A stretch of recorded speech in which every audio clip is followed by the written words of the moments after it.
Fashion बाटे लौकता डोरी ऐसे जे चलब त कवनो मारती लंगड़ी ई कौन फैशन बाटे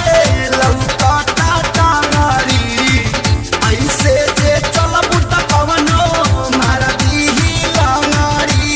नीलल बा सरकार के ओर से नीलल बा सरकार के ओर से हमनी सन के कोटा रे कोटा रे कोटा कोटा कोटा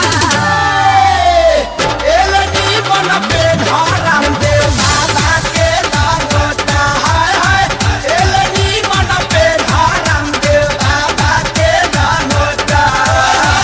एलनी बन पे धरम देव बाबा के दागोटा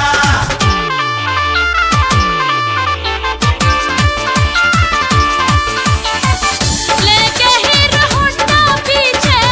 पड़ल रहल गुंडा हो लेके हीर होंडा पीछे पड़ल रहल गुंडा दैया लगही से गुजरल हा का शायदे न लागल हा ए सर बोलो बच्ची। चुम्मा लेके लइका एगो हे ही माहे भागल हा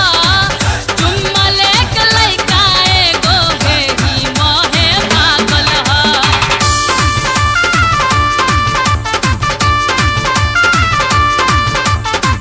दोसती अनाज के पी दोसती समाज के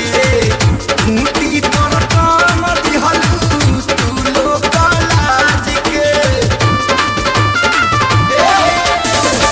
दोसती अनाज के पी दोसती समाज के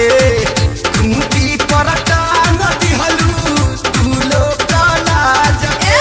ढेर जाति तू बोलबा ए बकुआ ढेर जाति तू बोलबा ए बकुआ उखाड़ब तोहर छोटा रे छोटा रे छोटा छोटा छोटा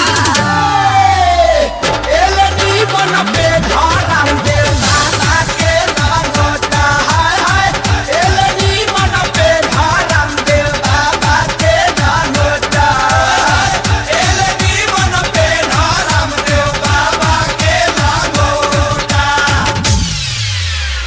हाय गाइस, तो सबसे पहले मैं आप लोग से पूछना चाहता हूँ कि ये लंगोटा वाला वीडियो आप लोग को कैसा लगा। अगर अच्छा लगा होगा तो प्लीज़ इस वीडियो को लाइक कीजिए